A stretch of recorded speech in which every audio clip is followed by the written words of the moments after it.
Değişip bakışın gülüşün üzünün rengi de السلام علیکم ورحمت الله وبرکاته. قدرمنو لیدونکو په دې هیله امید چې ټول به روغ جوړ او د صحت په جامه به یاست.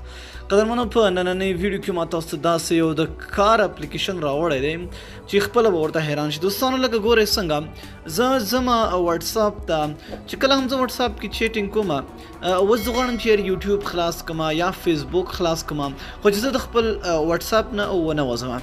ګورئ تاسو دغلته ایرو ښکاري. ګورئ زه وټساپ کې ولاړ هم یم او ما دلته سایډ ته وګورئ، دا وګورئ زما ټول اپلیکیشن ما ته راځي، زما کانټیکټ ما ته راځي، دا نوټیفیکیشن بار تاسو دلته وینئ دا ما ته راځي. دغه ګورئ نو چې اوس زه هر یو اپ ته ځم نو دې نظر کولی شم ډایرکټ کلیک کړم که نه نو ډایرکټ زه خپل وټساپ کې دا کېږي څنګه دوستانو. ډېره اسانه طریقه یې ده.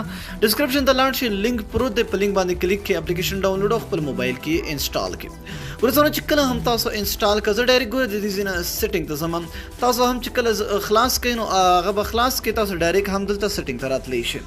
چې کله هم دلته راغلی دوستانو دلته ګوره درې پینل دي، یو درې پینل دی یو پینل. چې کله هم تاسو یو پینل کړئ نو دلته به تاسو ته یو پینل راځي، یعنی صرف تاسو اپلیکیشن به راځي. نو درې پینل کې به دا خوبي وي چې یو کې به تاسو ته اپلیکیشن راځي، په دې بل کې ستاسو نمبر راځي، په دې بل کې به دریم کې به ستاسو نوټیفیکیشن بار راځي. چې کله هم دا تاسو دلته دوستانو راشي دلته ایډ فیوریټ ایپس، دلته به تاسو خپل اپلیکیشن یې څه کوئ ایډ کړئ. دلته سمپل کلیک پې وکړئ نو ګورئ اټومیټیکلی ستاسو اپلیکیشن یې دلته ایډ کېږي.